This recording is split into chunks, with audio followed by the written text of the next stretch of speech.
New Day Cleveland, I'm David Moss. And I'm Natalie Urbick. And we are in the Blue Ridge Mountains in a town called Asheville, North Carolina. It's sort of the heartbeat and the soul of the art world, I think, here in the Carolinas. It definitely is, and I am so excited to be here because this is really a place where you come alive because the town makes you come alive. You walk around the streets here, not only great restaurants everywhere, but you hear music, you hear drums, you see people having a great time. Can you hear it? I can hear it over there, yeah, and I'm breathing that mountain air saying this is going to be a good night out here for sure. Oh, it absolutely is, and what honestly is going to be so great about this entire thing is seeing all of these neat places because they're all woven together in one way or another. They all form this great little community. I was thinking about community. I look over there and I see some guys playing drums over there. So they have this thing here called, I think it's called like the drum circle or something like that. I don't know, a whole bunch of traditions we're going to talk about. I'm going to go over there and meet these guys, okay? Oh, good luck playing with them. Yeah!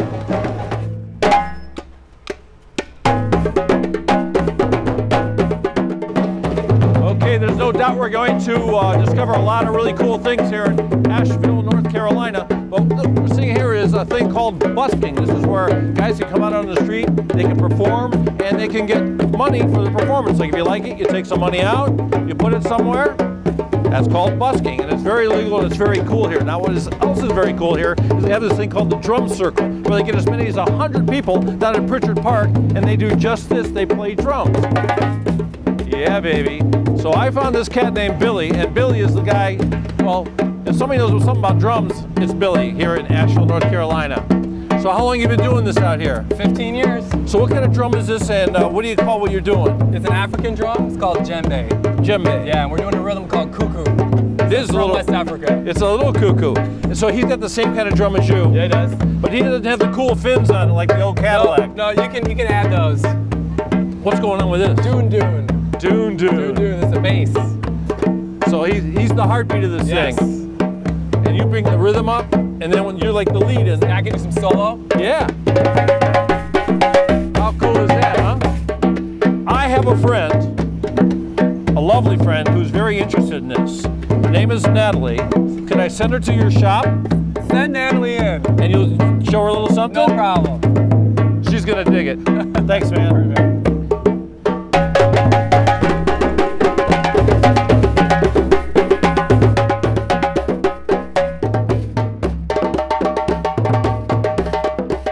David sent me here, Billy. I don't know if you're going to be happy that he sent me here because you're in for a treat. I take people like you and teach them how to drum all the time. So I already have the drum in position ready to go. But before you're going to give me a little lesson, right? Yeah, and you've never played, right? No, I mean here and there jokingly, okay. but I'm not a drum player by any means. That's good. Before you teach me, tell me a little bit about some of the drums. I mean, every one of them is so different. Okay, these drums are mostly African. Okay. So when they have a cow skin, we leave the fur on. When we have a goat skin, we take the fur off. So this is a goat skin? Yeah, that's a goat skin. These two drums go together. So what are they called again? Don't they have this crazy is called names? doon doon. Doon doon. And this is called djembe. Very popular. Church groups, so many different groups of people, healing circles, fun, whatever, musicians. So it's very popular now. So I feel like music really makes up a big portion of what goes on here in Asheville. Right, huh? and people play music that aren't necessarily musicians. And that's the draw here. I'm going to make you a musician right now. I love the sound of it. I started off on the wrong foot already by wearing a dress, but that is okay. It's okay. All right, so give me a little lesson. Take your hand and bounce it off the middle, and you get this deep sound like that. Mm-hmm. Yeah, then when you hit back here, you kind of let your fingers bounce. Yeah, there you go. See? See, it's really easy. So you're already making sounds. I'm already a drummer. So now we're going to see if you can count to 4. Oh, I can do that. All right, let's try. Let's try. Let's try. 1, 2, 3, 4. 1, 2, 3, 4. You can even talk while you play. That's good. So you give people like this, like me, lessons all the time. Now I can't interview and do it at the same time. It's tricky. Show me this. The doon doon is the big leader of the group. Mm-hmm. So when you go to play doon doon, you're not messing around. You're hitting the drums. Like going crazy. Yeah, like, just hit it 1, 2, 3, 4, just like you're doing the djembe. Yeah. So keep going. Keep going. He's gonna play with.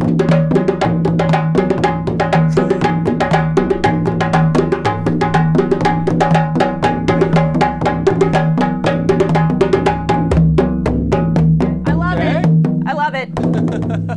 Okay, so show me those though too. So can people, they can come down here, they can get these lessons, but can they also purchase these things? Oh, yeah, absolutely. And then say they want it, they don't want to bring it home and through the airport. I can send it to them. You can have it sent. They don't even have to come to Asheville. They can say, Billy, help me pick a drum because I've been looking at drums and I don't know what's what. I can help. Then some people with the singing bowls, they want to hear a sound that's going to hit their body. So the sounds correlate with different parts of your body. Okay. This is going to hit really low. So this is a deep sound. That's like your root chakra. So then when we get up real high, you have to have a high sound, like maybe between your eyes. That's an A. That's a C, and this is an A. So when you get this high sound, you feel it up higher in your head. It kind of vibrates your head. I honestly do. It's you can weird. hear it, yeah. Yeah. So sound. This is good stuff. Sound is being more and more researched. Like even the gongs, so neat. These large metal gongs also have a big resonance. So you can feel the. Can I hit that? Yeah, hit that middle gong there. Love the sound of that. People must hit that all the time, right? All the time. But you're okay with it. I love it. So where else can people find you besides right here in Eagle Street? Online, skinnybeatsdrums.com. All right, thanks so much for having us here. Hey, from music to art, right after the break, we're going to the River Arts District. Don't go anywhere. Not up yet. Good job.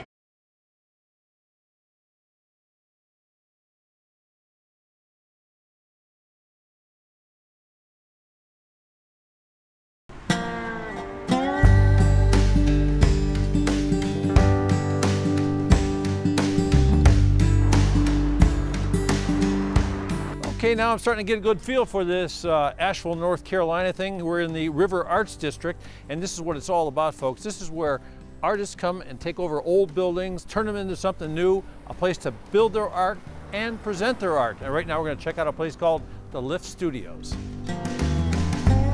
Well, everything is named for a reason, and there's the old elevator in the back, the lift. So that's why I guess this is the Lift Studio. And I'm talking to Colby today, who is the guy in charge today, right? Yes, sir. Okay, so what are we looking at here? I know a bunch of studios and galleries up and down the street. Is each one a separate artist, a different artist? Well, this is the kind of River Arts District. It's kind of grown up over the last 10 years. And what's happened is as this area was being refurbished, artists came in when they were abandoned or unused spaces and kind of took them over as studios. Good rent. Good cheap rent. That was 10 years ago. Yeah, not anymore. Not anymore. You got some good light in here too, which is really nice for these paintings. Now, who's the artist here? Is this one artist being displayed now? So this particular space, which is pretty indicative to a lot of what happens in Asheville, is that it's artist owned, and it's a space that is both used as a studio space, so the artists usually work in the space as well as exhibit their artwork here. This is Daniel McClendon's space. And he and his wife, Michelle, own the space and have renovated this space. They work in the space. They work in the space. They both, Michelle does events and helps organize events, and Daniel does all the paintings. Are these all paintings? The work that you see here, and as you're walking in the door, are all paintings, and then the work in the small area here is my photographs. Okay, so these are paintings. Like, what would this be, like acrylics or something like that? Yeah, these are acrylics and oils. As you can see, if you see the one piece that's on the easel there, it's the beginning of it. He'll start with a white background and then do some gestural black marks.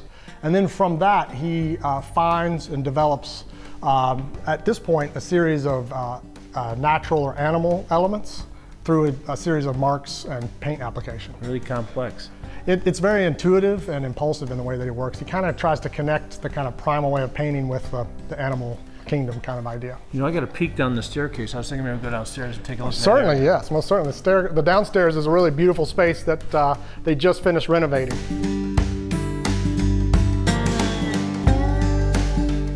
It's really incredible when you come to a space like this and you're looking at the walls as much as you're looking at the art. It's an amazing space down here. Something, isn't it? You can see the kind of history of the building as well as the art.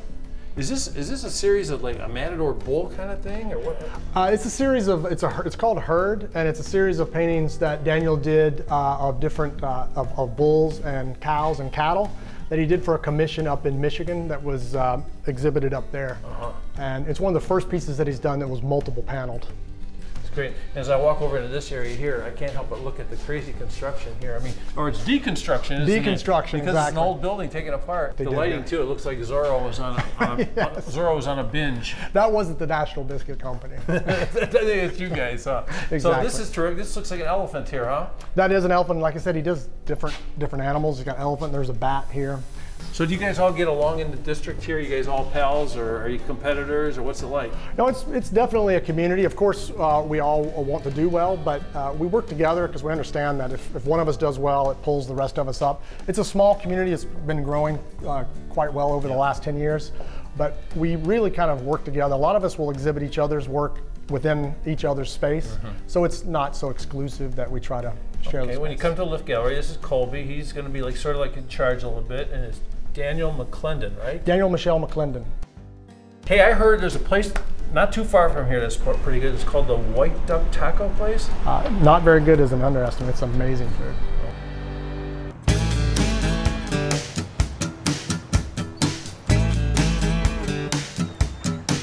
I got a fish, mushroom, and the shrimp. Buffalo chicken and what's this one? Thai peanut. I don't really know what I want to get. Well, we're still hanging out in the River Arts District. We moved our way down a little bit because we have heard so much about this place in just a few short hours we've been here. The White Duck Taco Shop. That is correct. And this is Steven. I am the kitchen manager. And you're gonna cook up some tacos for us, right? Yes, we are. The ones that people rave about around here. Well, that would be any of the 15. Okay. But we're gonna do a duck taco for you today, and we're also gonna do a steak. All right, so let's get started. I'll let you, or are they gonna make it and you're gonna talk about it? I think Brandon's gonna make us, Brandon, can you order me in a steak and a duck taco? Okay. Look at this. You see the hat he's wearing, guys? Yeah. Are you from Cleveland? From Akron. You're from Akron, so we got a local boy down here. We got a couple local boys. We got one at the pizza place too. But awesome. we just put on the duck confit. We put that in a in-house made mole. That's what we do. We rub it in the in-house mole. And then he's also going to work you a steak, and we rub down our steaks. We cut our steak in-house too. And they're both really good. Yeah, everything's really healthy. We do all of our salsas in-house. We make everything from scratch. I think we got something like 19 salsas and about 7 or 8 different salsas. You know, and you said 15 different types of tacos? Yes, we have 15 tacos on the menu. So how did this place get the name White Duck Taco Okay, Shop? that's a good question. See, Ben and Laura's his wife. She is the chef here. She's the creative force behind all of our food. And apparently the story that they told me is, the one thing when you meet Laura, she's very loud and she talks a lot. And so apparently typical woman. She worked with a lot of Spanish guys, and apparently that was their nickname for her. I think it's like El Plata. I can't pronounce it, but they called her like the White Duck in Spanish. So that's how she got her nickname, because she talked all the time. And so that's where the name come from. It's very cute. But she's our driving force, and you know, all of our flavors and stuff come from her. And I can't say enough about her. I've worked with a lot of chefs in my life. I would put her up next to anyone I've worked with. Really? Yeah, her flavors are spot on. And was she the one who decided, like, it's got to be tacos? Like, I don't want, you know, all this other kind of, like, tacos are my selling point. Well, yeah, I mean, the initial concept that they thought was maybe they'll do 50 people a day, they'll have some nice, a few nice tacos on the menu, but unfortunately they got popular so quickly that we kind of outgrown the building, and it's just become really just a really, really big deal. I mean, we serve anywhere between 600 and 900 people a day. Are you serious? So that's why when we asked you if you could make 2 tacos during this segment, you said I can make 10. Oh, yeah. We can run 1 and 2 minute tickets if we need to. We try to keep them with 3 to 4 minute tickets. So if you're a customer and you come in to eat, we want you to sit down quick, because if not, your food's going to beat you to the table. Oh, you know, I like the sound of that. Yeah. And this is, I feel like, very family oriented here. Absolutely, it's a friendly space. We keep it a little bit loud. You know, we got nice outside seating. You know, we try to, you know, be welcoming.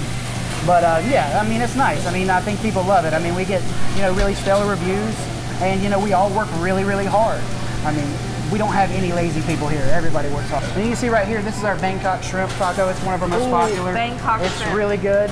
And then you have beside it, it's our fish taco. I mean, it's probably our highest seller. I go through probably 300 to 600 a day. That's how many we sell. Then you have a crab taco beside it. Then that's it's a lump crab salad that we make. It's a cold taco for the summer. We have 2 cold tacos. We also have a banh mi tofu taco that's also cold. Wow, so if I really wanted to, I could probably sit down and have one of each of these. You gotta be willing to eat with your hands, right? Oh, absolutely. Dig in there. Yeah, we have silverware, but we don't want you to use it. Oh, yeah, of course. So are those the ones he made me down here? I believe it looks like he's got your steak down there on the end. And yeah, and there's a duck down there behind it. So he's gonna put that together for us right now. All I know is they better get these off the line before I start eating all of these too. Steven, I'm gonna try some of these great tacos. Thank you so much for letting us come in and crash your kitchen. I really appreciate it. Anytime.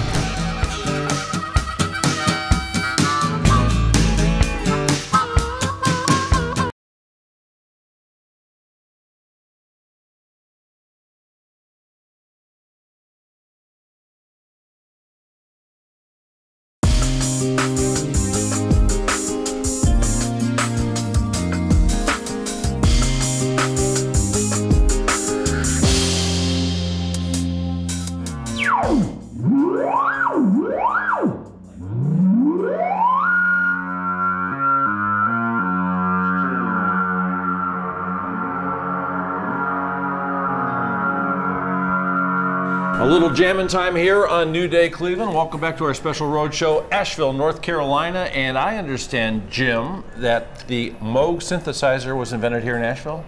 It was not invented here in Asheville. See, I don't know anything. I walked in the store and I'm looking at stuff that I don't know how it works, I don't know how it operates. And I thought when I was a kid this was pronounced Moog, but that's not true either. No, it is Moog. Yeah. When you were a kid, what did you call it? I called it Moog before I started working here. See, so we're all going to get smarter. Don't tell anybody that. We're all going to get smarter here today. So when people come in here, are they shopping for a keyboard, a synthesizer? What are they looking for? It's a little bit of everything. Right now we're in the Moog store, which is inside of our factory. The main building that we're in is the only Moog factory in the entire world. So all of our production happens here. We actually handcraft all of these musical instruments inside of this building and ship them all over the world. We also do all of our engineering in-house, our own sales and marketing team. Everything that it takes for this company to run happens inside of this building and nowhere else in the world. Okay, what made this thing a breakthrough invention when it first came out? Whew, that's a big story, but I'll put it down as quick as I can. See, I told you it was going to be something special. Do you remember ever seeing old pictures, black and white pictures from back in the 60s of someone in front of a musical instrument? There was just a huge wall of knobs and cables coming off of it. Those were called modular synthesizers, and that was the earliest synthesizer, kind of like an early computer, these big giant machines. And in 1971, Bob Moog took all of that. That's him on the wall. That's him right there. He was a big guy. Took all of that power and that expressiveness and that amazing brand new sound that was coming out of these modular synthesizers and put it down into an instrument called the Mini Moog. So this is it right here? This is a Mini Moog, yes. This is one of the newer ones that we make, but as far as the form factor and the functionality, it's very similar to what was released in 1971. What happens now if you push a key? If I press a key, you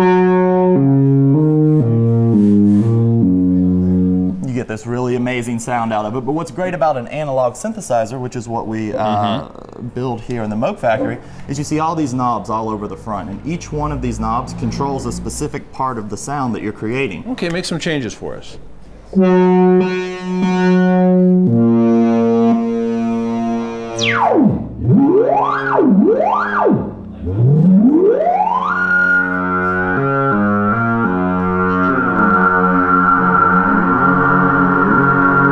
What's something like this cost that I'm looking at right here? This is the biggest one we make. This is the Mini Moog XL, and this is $5,000. So it's a Mini Moog, but it's a maxi price. Exactly. It's funny. The Mini Moog is actually the biggest synthesizer that we make, and that's because back in 1971, the Mini Moog was built as a reaction to those giant modular synthesizers, and the name is just kind of stuck. When I came in, I saw a young lady sitting here about maybe 10 years old. She had the headphones on and she was going away in here. Yes. So people can come in here, put the headphones on and experiment. Yes, definitely. And kids love these instruments because it is such a tactile, rewarding experience. You reach out, you touch something, you turn a knob, and you hear how that changes the sound that you're creating. Well, Jim, thank you very much. Hey, if people come in, they can take a tour also, right? Yes. Okay. Okay, so that's what's going on here, folks. And I think downtown, you know, they have a bunch of bands that play downtown here, right? Asheville, right? Yes. They probably have some of these out on the street, right? Oh, yeah. A lot of bands in town use Okay, we're going to find out. synthesizers. That's where Natalie is right now. All right. Check it out.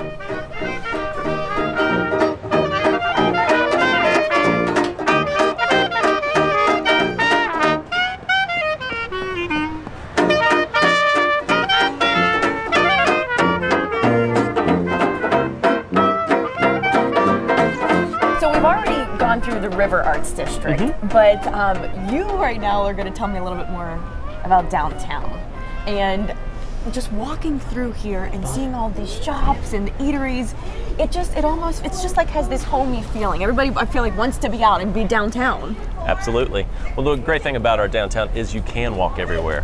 What we see a lot of people do is they drive in on Friday and they leave their car for the rest of the weekend, because you can walk all over downtown. And there's a lot of things to see. A lot of great stores, a lot of great restaurants, a lot of great breweries. So Adrian, tell me, what I've been told, at least from a couple of people, was that Asheville was pretty big back in the day, and like things kind of went, I don't want to say downhill, but it's kind of had a revitalization in a sense. Well, Asheville was always known as somewhat of a resort town, especially in the early 1900s.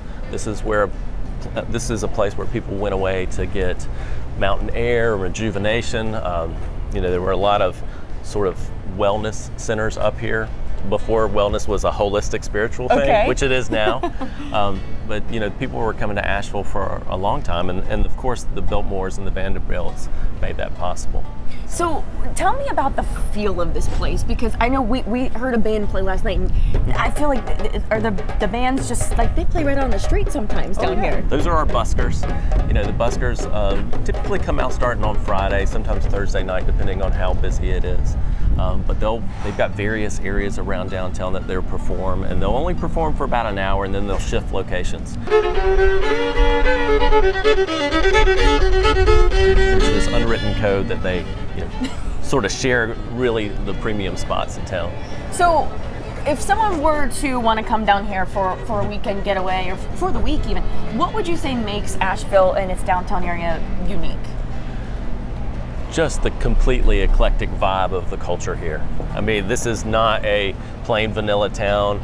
You're gonna see hipsters, you're gonna see hippies, you're gonna see young professionals, you're gonna see boomers, you're gonna see all kinds of people sort of mixing together and finding what's unique about Asheville. Is there something going on? I mean, it seems like there's something going on every night. Is that true? Pretty much. Really? Yeah. Our downtown has a host of special events starting in late April through October. October is leaf season here, so that's always a big season as well.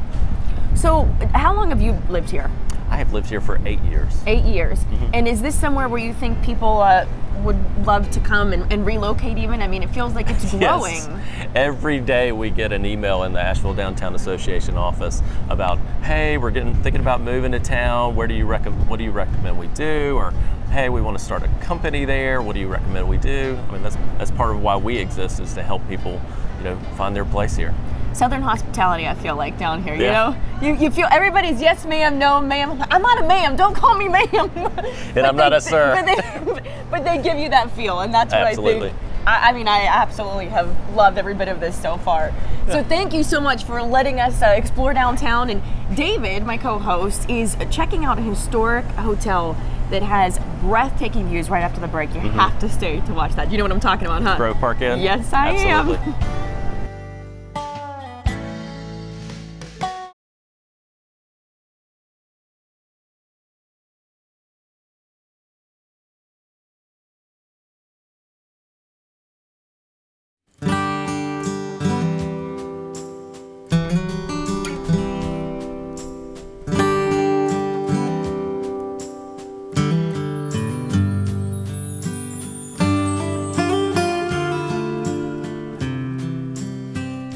You can't come to Asheville, North Carolina without checking out the Omni Grove Park Inn. Just check out this big, beautiful, massive stone and tile hotel. Unbelievable, 100 years old. And I'm out here with Tracy on one of the terraces in the back of the hotel. And I gotta tell you, this is a place that takes your breath away. Absolutely. I mean, as you come down that front drive, you step into a storybook. People talk about it like they've never been anywhere like this before, and I'm going to have to agree with them. It's a rather unique establishment. To me, it looks like places I've seen in the movies. Well, we are one big movie set, are we not? Yeah, I guess so. I mean, it's so wonderful. You look out across this flatland here. Would you call this a valley to the Blue Ridge Mountains? Absolutely. Those are the Blue Ridge Mountains out across from us, and Asheville exists within the valley. This is actually Asheville City proper, and it looks out over, this is Pisgah Mountain in the distance, and it's the second tallest mountain out here. What's going on down here? I hear water, I see skylights. Well, this is the top of our 43,000 square foot spa. It is a $50 million spa. It is subterranean, grottos. What do you get for $50 million? Let me tell you. Actually, it's a world-class spa. I believe this last year we were voted the 20th best spa in the world by Condé Nast. That's something else. 100 years you've been around, and you look at the building here. When I first came in, I was looking at the roof, and I thought, that looks like cedar shingles, but you see it up close, they're like baked tile, right? Red clay tile. Underneath that, all the stonework all the original stone is granite stone, was mined right here on Sunset Mountain where we are standing right now.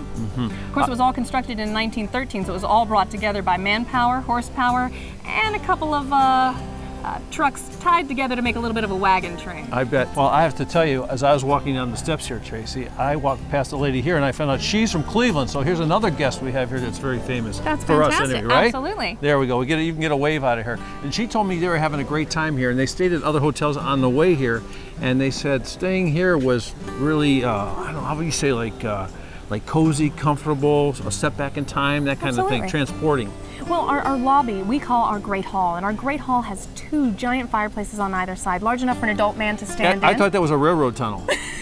No, it is quite large, but it has still got that warm feeling. We also have the world's largest public collection of arts and crafts, so those seats that you sit on, they're stickly. They are original arts and crafts. We don't put them behind ropes. They are here to be used just as the arts and crafts creators intended them. Yeah, you know, that's one thing about Asheville, when you come here, the arts and crafts thing, it just sort of takes over, so it doesn't surprise me that the roots are in old buildings like this. Absolutely. Well, in 1913, our founder, Edwin Wiley Grove, was very good friends with Elbert Hubbard, who started the Roy Crofters in East Aurora, New York. So he actually brought in all the furniture when we first opened. So all of it was Roy Croft furniture. Second generation came in with Stickley, but yeah, you'll see quite a bit of arts and crafts in this neighborhood. So you think she's a name dropper or what, huh? I got to tell you, how do you know so much about this place? It seems like it would be like a career to be here. Well, you know, it kind of has been for me. This is my second time around at Grove Park. The first time around, I produced all their large-scale events. We have a jazz weekend, we have a big band weekend, Celtic weekend. We have those weekends, so I used to produce those, and I was the Inn's historian. I left for a little while, and now I have returned again, and this time in the incarnation of the Director of Public Relations. Would you say the Omni Grove Park Inn is a bucket list kind of place to stay? Absolutely, because not only do we have this glorious 100-year-old inn, we also have the spa. We've got an 18-hole Donald Ross golf course that predates the inn. We've got a wonderful sports complex. We've got an outdoor pool, indoor pool. We've got hiking trails that go off. She's got it all. We have quite a lot, but I mean, honestly, we wouldn't be anything without being in this community. You know, we were part of the beginning of Asheville, North Carolina, and we're very thankful for it because it really does give us a backdrop that we could not recreate anywhere else. Well, we're thankful for it too, and I think Natalie's especially thankful because she's out discovering chocolate someplace that you like too. Oh, I love it. French Broad Chocolates is absolutely fantastic. She's going to meet JL and Dan, and let me tell you, she's going to be very happy when she gets back to you. There you go.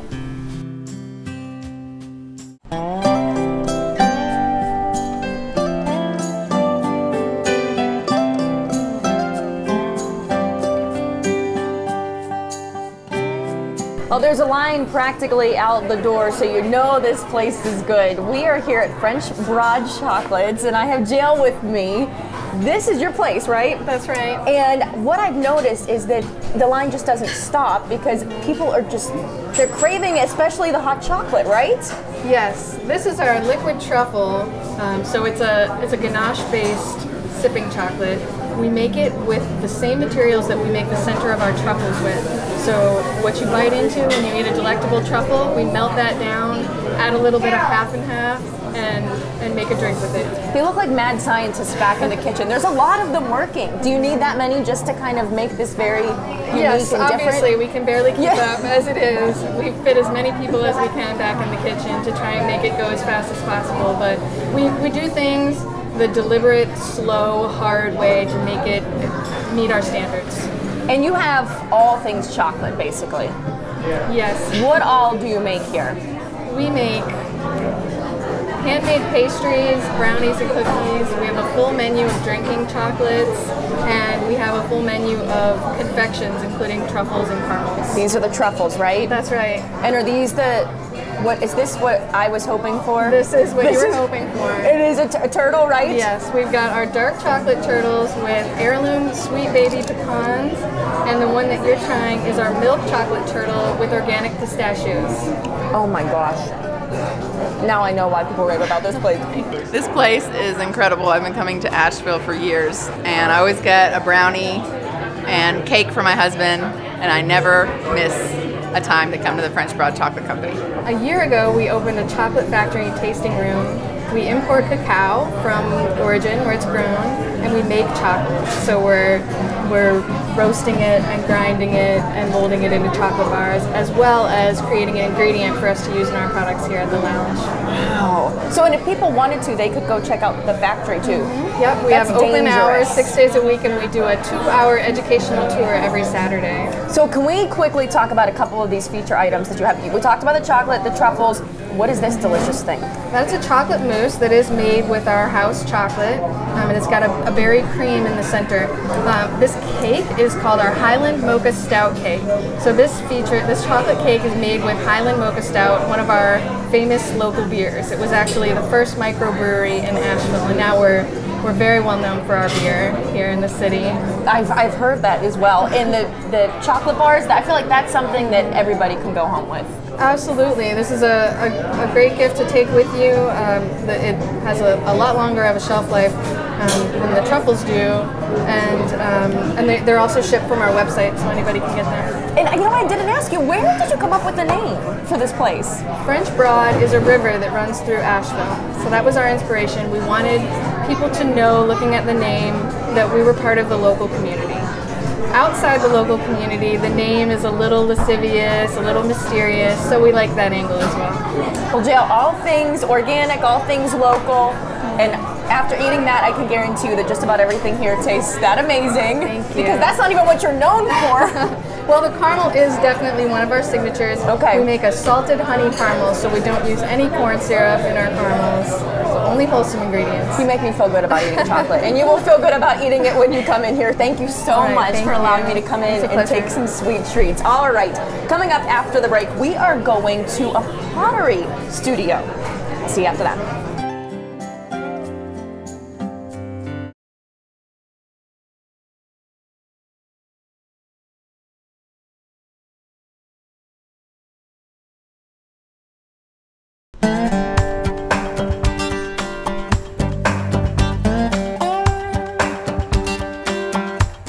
Well, we're talking about Asheville, North Carolina. We talk about it being a crafty kind of place, but I like that word artist also. Works pretty good, especially with the Village Potters. I'm here with Sarah at a place that a whole bunch of ladies are in charge here, sort of, right? That's right. We are a collective, and there's 5 women and 1 man. We span from our 40s all the way up to our 80s. 80s? Yep. Bernie Siegel, the one man that dares to be with us, he is 80 years old. And what's going on right here? This is Judy Harwood. She's a sculptor and a raku artist in our collective. She's been making pots for a really long time. And we each have our own individual workspaces. And she uses a Japanese technique called raku. Oh, and these are yet to be fired? That's some of my work that has just been carved and cut out. And so now it's going to dry, and it'll take a little while before I can put it in the kiln. How do you make them all exactly alike? Well, they're not all alike, are they? Look at how each one's a little different. Each one's unique, but they're similar in size because it's a production item. So when I throw them in rhythms. You throw them? Mm-hmm. On the wheel. That's what that's called. And we're going to see that with Lori. And who is this back here with the owls? This is Kat Jarose. Hey! She's one of the Village Potters, and she makes functional pots, and she puts the fun in functional. I was going to say, she's fun, huh? Yeah. She does a lot of really nice work, very detail-oriented, as you can see on the texture on those pots. This is Bernie Siegel's, the one I was telling you about, who's a raku artist, and he's our one man, and he's 80 years old.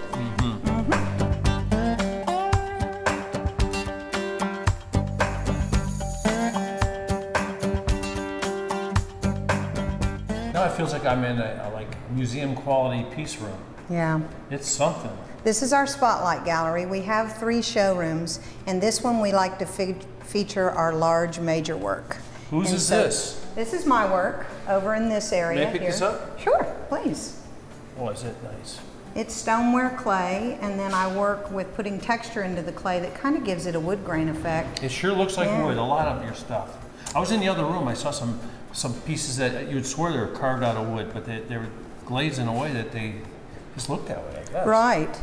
Yeah, it's kind of fun to do that. These pieces here are actually collaborative work where I threw them and Lori Terrio carved them. And I sort of recruited friends that had been making pots for many years, and we knew each other well. And so 2 years ago, we came in and made this collective that's the Village Potters. It's like it's like a potter party. Yes. So this is one of Bernie's works. You were talking about Bernie in the back. That's correct. Bernie is a ceramic artist and a stone sculptor. And at this point, he works primarily in clay, and he only makes big work. He makes, you know, he's just not interested in small pots. When you come in the front door, there's so many different things here too. I mean, I saw little pieces, you know, small art pieces, bowls, glasses, all kinds of things. So you know, you see this big grand art pieces. I mean, you have all kinds of things because of all the different people working here. That's correct. And our main gallery actually represents all 6 of us. So you'll see everything from functional pots, small work, large work, art pieces. So you guys are called the Village Potters, right? That's correct. And we're in the River Arts District, and it's a fabulous place. And I need one more thing. Do you have anything that looks like a beer mug for sale? Well, Lori Terrio actually makes a beer mug that says Fine Brew on it. Well, I think I need one that says Natalie on it because she's at a brewery right now. Great.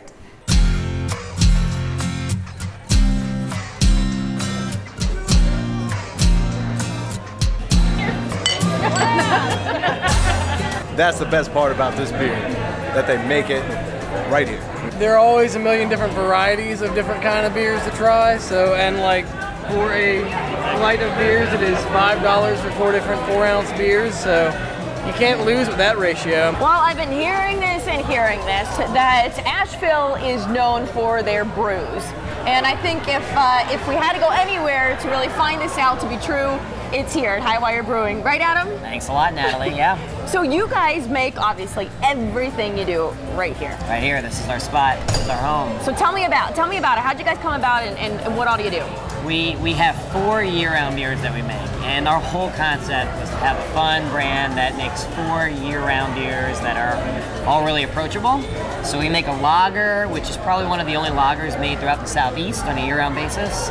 We also make a brown ale, a pale ale, and an IPA, and then we go crazy with some seasonals. So, just nuts, right? Just crazy. Those are your side shows? Yeah, exactly. Yeah. So we wanted to keep the circus thing going, so yeah. So how many days a week are you guys in here? We're in here all day, every day. I mean, our brewers get here on a brew day. They're here at 7 o'clock in the morning, and sometimes they're here until 7, 8, 9 o'clock at night. Well, and I can tell you're really not doing well. I mean, if you take a look around, there are people everywhere, and we've been asking them what they love about it, and they said, you know, one of the best things is you guys make it right here. It's right here. You know, it's fresh and good to go. So, you want to pour me some, maybe? Yeah. Give me an idea of what all you have. Let's get that lager. What do you say? It's all right if I join you, right? Oh yeah. I mean, that's what we do on New Day Cleveland. We share, we share the wealth. We have fun. I mean, this is what I do for a living. I've got to have a beer. So this is a lager. Yeah. And you guys are known for this lager, right? We are. Highwire lager. Cheers. Let's try this. That is a good lager. Crisp, easy to drink. Guys who come into our tasting room really love our IPA. Our IPA in-house is by far our biggest seller. We also sell out in the community. Our IPA and our lager are both the biggest sellers. But as you see, people are taking away right now the IPA and the lager. So do you get a lot of people coming in and wanting the 6-packs to go? Yeah. It's awesome, and we do mixed 6-packs here too. So people are like, I want 2 browns, 2 IPAs, 2 this, 2 that, and it's great. We can do that. So what makes Asheville so well known for the beer?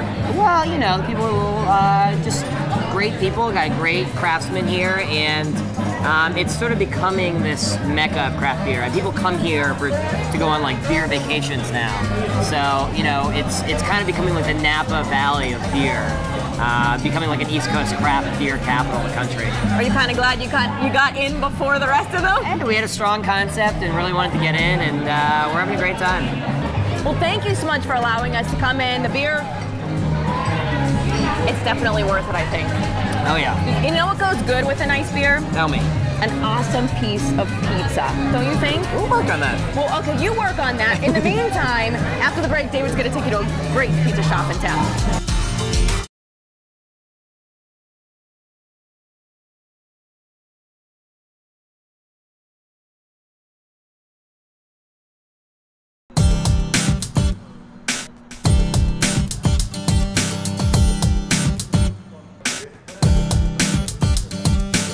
Asheville, North Carolina. If I had to move down here, I'd be in the River Arts District because everything is happening down here, even pizza. It's like we're in Naples here. I'm with Zach, who's really from Akron. Tilt your hat a little bit. Jump. Cleveland Browns fan. See that, guys? That's right. So what are you doing down here in a place that's making Neapolitan pizza, huh? You know, just enjoying life and doing my thing. Doing your thing. So this place is called Pizza Pura, right? Pizza Pura. Pizza Pura because Pura means it's the way they make it in Naples. It's pure. Everything is pure and fresh and the way it should be. Okay, Rocket, show me how it works here a little bit. All right. So what's the dough? Is the dough like they do in Naples also? Everything we do here is adhering to a strict set of rules that is set forth from Naples. Who enforces the rules? The VPN, it's a group called the Vera Pizza Neapolitana. Yeah. And they... I thought it was you because you're such a big guy. You'd think, huh? So what we do is we just get some flour down, we get our dough out, kind of hand toss everything. Everything's very artisanal here. Nothing done by machines. The oven is very hot. We run our oven at about 900 degrees. It's a very light pizza. It's not as heavy and as doughy as most traditional American pizzas. So we got some basil. What kind of sauce do you use? Our sauce is just fresh tomatoes. A little bit of sea salt added to it. Very fresh, very clean, very natural. We make our own mozzarella in-house daily, which is something that is kind of rare to find around here. This is refreshing for me to see because I'm tired of seeing pineapple and bacon and you know, rutabagas and all kinds of stuff on pizza. I mean, this is the real deal here. Yeah, you'll find a few things here that we do a little different, but for the most part, we try and keep things very traditional. Okay, so I'm going to get out of the way here now. What's your friend's name here with the paddle? Oh, this is Alex. Alex is one of our bakers here. So we get our pizzas on the paddle and we load them up into the oven, and where they'll cook for roughly 90 seconds. 90 seconds? Yes, that's all it takes. So what kind of toppings do you guys make? We make our own mozzarella in-house. You make the mozzarella here? Oh yeah, every day. Is that it fresh. right there? Yeah, this is, we make it, we ball it up, we cut it up. Can I grab a piece? Go for it, yeah. Really good. Thank you. So this is done already? Oh yeah, 90 seconds later, fresh and hot and out of the oven. There you go, I'll get out of your way, don't worry. I'll stay over here a little bit loose of body here. Look at that beautiful thing. And look at some of the ingredients back here too. Like look at all that fresh cut garlic. So who does that for you? We do that ourselves. We slice our own garlic. We get a lot of our meats imported raw if we can, and then we cook them here in-house. Whatever cheeses that we can't make, we get imported. You know, we take great strides and great pride in the fact that we can get great imported fresh ingredients. Okay. So you're a fan of the Browns. Yes, you're a diehard fan of Pizza Pura. Fan of Pizza Pura. And how about a fan of Asheville? I love Asheville. I love it here. I love Asheville, and I love the River Arts District. No place like it. It's beautiful. And this pizza, when it cools down, you can bet your life we're going to enjoy that too. Thanks a lot. Great, man. thank you.